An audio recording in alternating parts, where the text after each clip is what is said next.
Бүгүнкү бағдарлама Конго халкынын мәдениети, дәстүрү және ұлттық тағамдар туралы болмақ.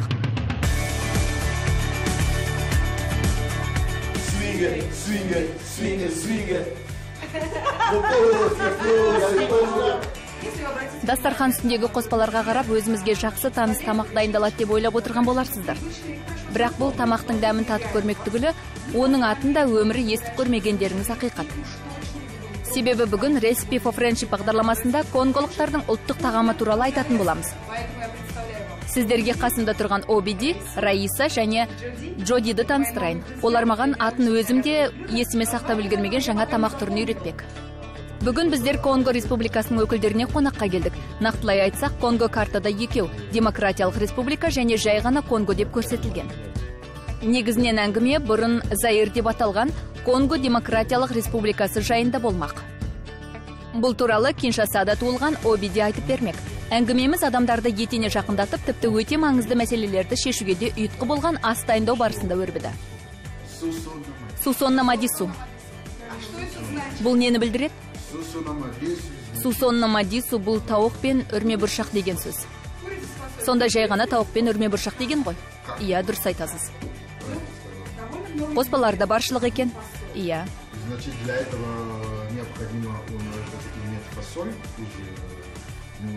Бұған негізінен үрме бұршақ керек. Оны үйде де пісіруге болады. Бірақ біз жылдам дайындалу үшін консервіленген түрін сатып алдық. Тауығымыз бар. Бұған барлық тауық жарай береді. Өзім ең дәмді жерін алып отырмын. Айтып кетейін, тауықтың терісін сыпыруды маған жасатты. Бұл өте қиын екен.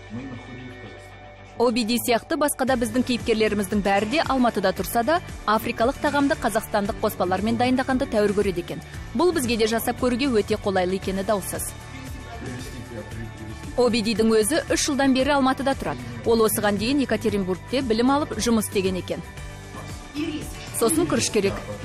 Күріш, иә, өйткені біз оны күрішпен қосып жейміз. Қызық екен.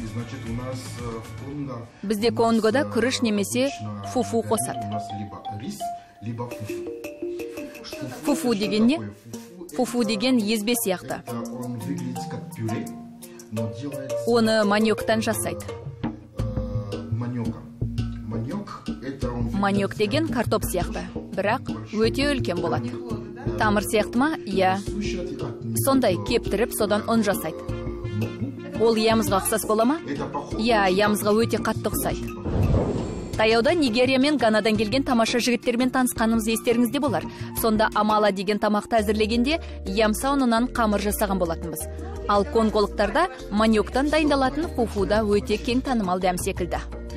Сонымен бұл жұмысқа төртеулеп кірісіп кеттік. Себебі қарапайым асты пісіру, боқтыру, араластыру, дәмдеуіштер қосу секілді бірнеше кезеңнен тұрады екен. Бірақ ең бастысы тамақ жасай отырып, әңгіме дүкен құрып, Африка халықтарының мәдениеті туралы көп нәрсе білдік. Раиса деген аты өзгеше екен. Бұл конголықтарға тән есім бе? Жоқ, Конгода әртүрлі есімдер көп. Өзіміздің де сырт жақтан енген есімдер де бар.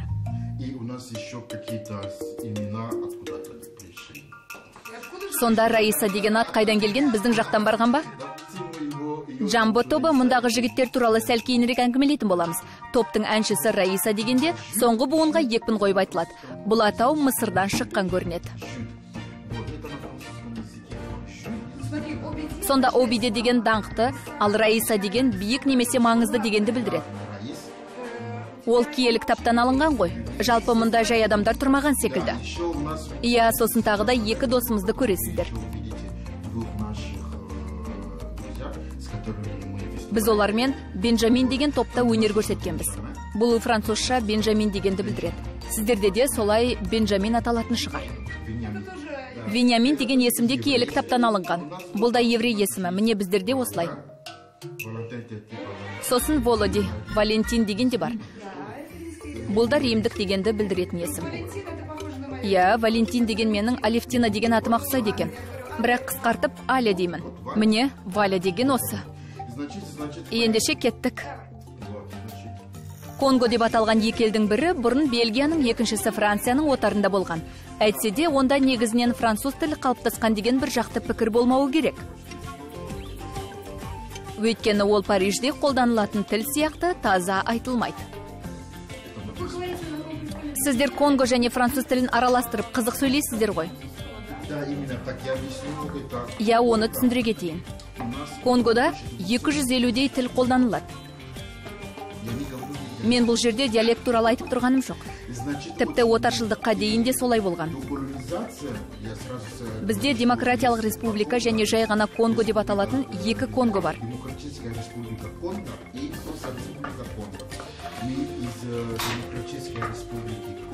Біз Демократиялық республикаданбыз. Ал отаршылдыққа дейін бізде лингала тілінде сөйлеген.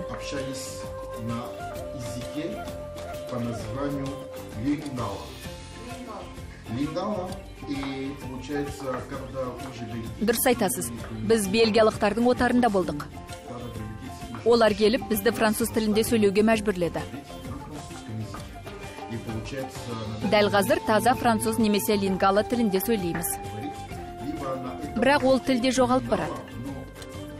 Лингала бұл байырғы өз тілімізбен француз тілінің қосындысы. Егер қателеспесем, бүгінде халықтың 65-70% француз, 35% лингала тілінде сөйлейді.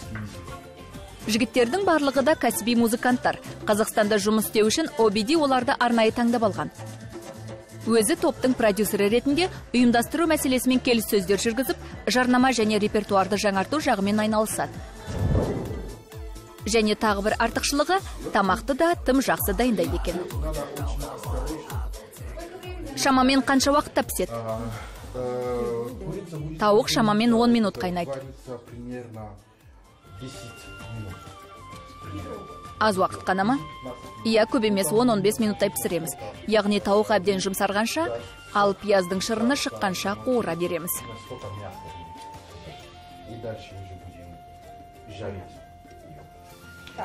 Одан кейін не болады? Енді әншіміз ән айтып береді. Мама лакисanga mosalangana tikako waya waya. Lakisanga mosalangana tikako waya waya. Mama lakisanga mosalangana tikako telengana na kiniye. Lakisanga mosalangana tikako waya waya. Nae kola kolamba. Lakisanga solo mama.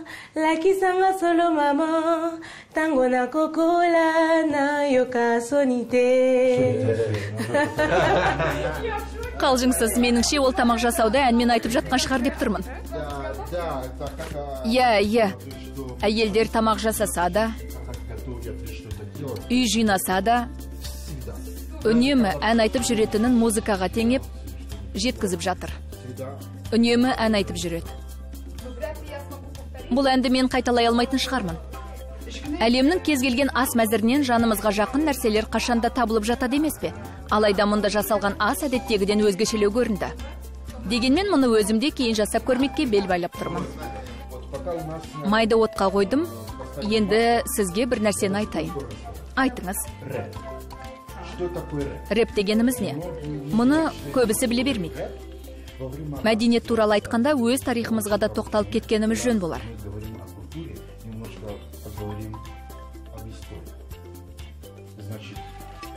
Бұрын рэпті Африкада біздің ата-бабаларымыз ақпарат жеткізуші құрал ретінде қолданған. И получается так, что во время рабства, когда брали наших предков из Африки, Американы дамыту үшін Африкадан біздің ата-бабаларымызды құлдыққа келген. Сол кезде олар өздерінің эмоциясын осы рэп арқылы жеткізген. Әрине, рэп әуелде ән болмаған. Арада қаншама жылдар өтті. Рэптің өзі де өзгерді. Ал мына кісі сол рэпті тамаша орындайды. Және де ол әнде айтады, би де билейді. Көрсетпесеңіздер, мен бұған сенбеймін.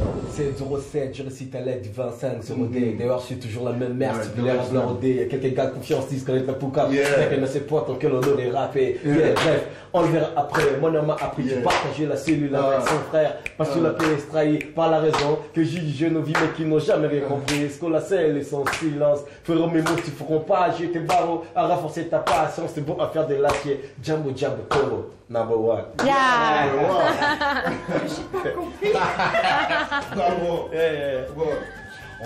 Ол қазір әннің аты қалай еді? Хат. Хат туралы ән айтып берді. Сет зего сет. Дұрыс. Яғни ол 7 шілдеде бір жерде жұмыста болғанда ата бабаларынан тасқа қашап жазылған хат алады. Браво. Сонда сен баяғыда әжелеріңнен қалған репті айтып шықтың ба? Иә, солай деуге де болады. Айтқан әңгімеміз туралы аяқ астынан осындай реп шығару үшін де үлкен талант керек шығар. Джуданың тамақ дайындауға не себепті қыры жоқ екені енді түсінікті болды. Өйткені әркімнің қабілеті әрқилы болады емес пе? Сонымен қазір ғана пайда болған аңызда айтылғандай, әжесінің немересіне қалдырып кеткен аманат рецептке сүйеніп көрелік. Өйткені сосо намадесу деген тамақ ғасыр тереңінен бүгінге жеткен екен. Енді күрішке келер болсақ, оны қуырып аламыз. Күріш қуырылып болғанша тауыққа кірісейік. Оны біз сорпамен аздап пісіріп қойдық. Иісі аңқып кетті. OBD музыкалық команданың басшысы ғана емес, ол өзі өмірден көргені көп, түйгені мол жан екендігінде байқата білді. Тамақ жасауды саған кім үйретті? Анам үйретті. Анам жұмыста болғанда мен бауырларыма қарап бағатынмын.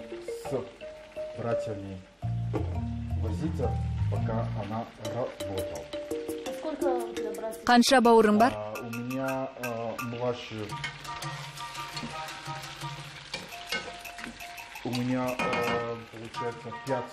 Менің 5 інім, 3 әпкем бар. Және сен барсың, сонда 9 бала ма? Иә, сұмдық шығар. 6 ұл және 3 қыз. Мұндай көп балалы отбасы Конгода жетерлік шығар. Біздің үйіміздегі сондай көп емес, тіпті одан да көп балалы отбасылар да бар. Тіпті бізде рұқсат берілмесе де көп әйел ала береді. Сөйтіп, олардан да көп бала туылады. Әр аймақтың алуан түрлі дәстүрлерінен әңгімелеуге қашанда уақыт болатындығына өзімде қайран қалам. Осы орайда біздер үйленудің салт дәстүріне де тоқталып кетсек. Мысалы, Конгода некеге тұруға келгенде, оған үлкендердің ұйғарымы жүрмейді. Барлығын жастардың өздері шешеді екен. Ал ата-аналары болса, қыз жасауы, қалың мал сияқты шаруалармен айналысады. Айтпақшы, біздер бүгін дайындайтын сосо намадесу тамағы аса құрметті меймандарға беріледі, бірақ оны үлкен тойға қоймайды.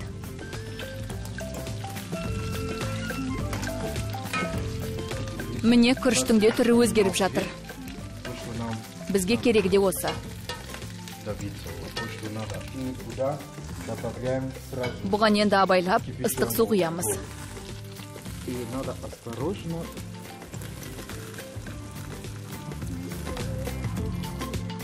Француз бен лингала тілдерінің аралас айтылуы адамға қызық көрінеді екен. Айтылған сөздерін көбірек есте сақтауға тырысқың ақ келеді. Бірақ шынымды айтсам, тіл үйрену маған оңайға түспеді.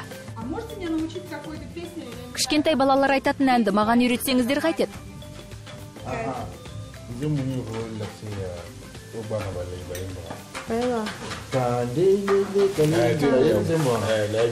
Kanjenjenje kalengila, pipi kalengile, kabaka sangu, katula kalele, mwana bitoto, kasikila kapas, kitolo male, kitolo mama, matina diki mwana pa. Тамаша. Балалар да ойын секілді. Конгода көп тіл бар деп айтқан болатынмын. Мынау сол Конго тілі ғой. Шынын айтқанда бұл тілді өзім де түсінбеймін. Өйткені бұл әнді қызымыз Конго тілінде болғандықтан жай ғана үйреніп алған. Ал мынау ол тілді ұмытпаған біледі. Және рас, бұл Конго тілі. Сонда сіздер әр халықтың өкілдері болдыңыздар ғой. Я, біз жалпы конголық болғанымызбен әр түрлі халықпыз. Сонда сен Конгодан, сен экваторлықсың. Мен ғана экваторлықпын, ал қалғандарының барлығы готтар. Экватор бұл экваторлық бөлікте тұратындар. Бірақ осының барлығын сыртынан қарап, біле салу мүмкін емес. Біз әңгіме айта отырып, тамақты да пісіріп тастадық. Енді Джамбо ұжымының қалған өкілдерін дастарханға шақыра берсек те болады. Сонымен бәрі дайын болды. Күріш дастарханға келді. Тут у нас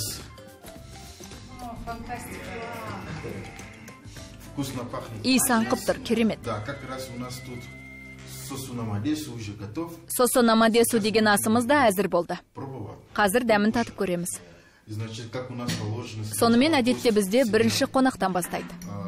Должны начать, но мы сделаем таким образом. Содан кейін біз бастаймыз. Біздің елде тамақты қалай салып беретінін сізге көрсетейін. Себе ложим.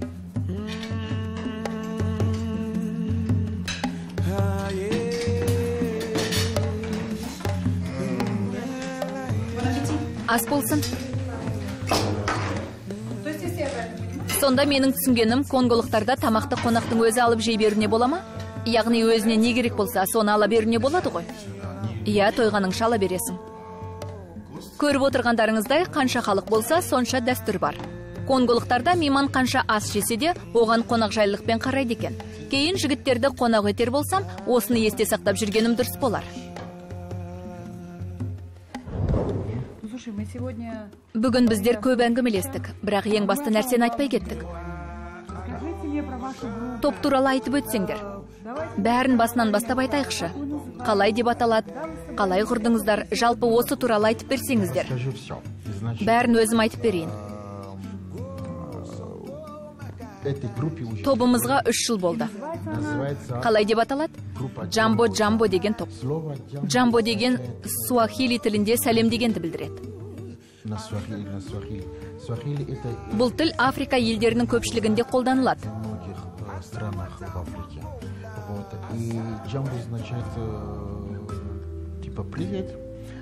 Ал егер джамбо деп 2 рет айтатын болсаңыз, ол жақсы көңіл күй дегенді білдіреді. Жігіттер Қазақстанның барлық өңірінде 3 жылдан бері өнер көрсетіп келеді. Таяуда олар қазақ тілінде айтқан әнге жаңа бейнебаян шығарды. Сонымен құрылғандарыңа 3 жыл болыпты. Қазақстанның түкпір-түкпірін аралап, түрлі шараларға қатысып келесіңдер. Жақында жаңа клип шығарыпсыңдар. Жақсы, осының бәрі музыканттар үшін тамаша ғой. Бірақ оны қазақ тілінде шығарыпсыздар. Қазақ тілінде. Ол жаян емес шығар. Жаян емес. Не себепті бұл әнді таңдадыңыздар? Я, бұл әнді неге таңдағанымызды айтайын. Бұл қазақтың тамаша композиторы Шәмші Қалдаяқовтың әні. Казахстана Шәмші Қалдаяқов. Бұл әнді неге таңдадық дегенге келер болсақ, шамамен 1 жылдай бұрын бізді Шымкент қаласында өткен Шәмші Қалдаяқов атындағы ретро фестивальге шақырды.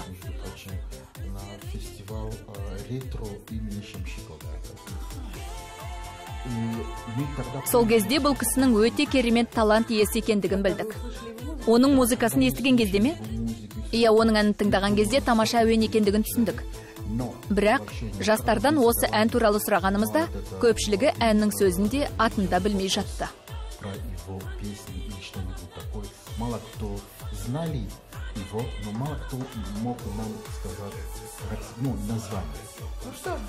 Ендеше осындай көңілгімен тамаша бір ән айтып жіберсек.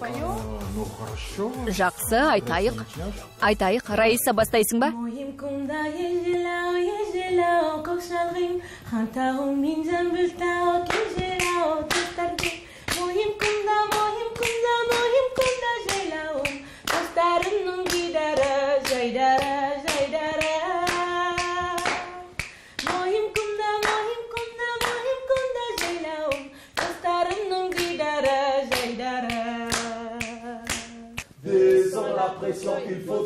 Il faut ça swinguer, swinguer, swinguer, swinguer.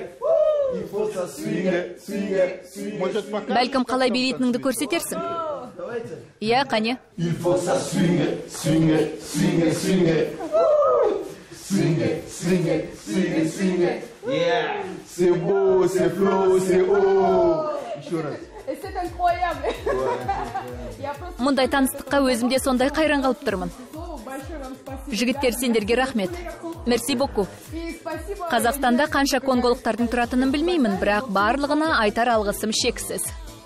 Олай болса, достыққа дәнекер болатын тағы бір кездесуге дейін қош сау болыңыздар.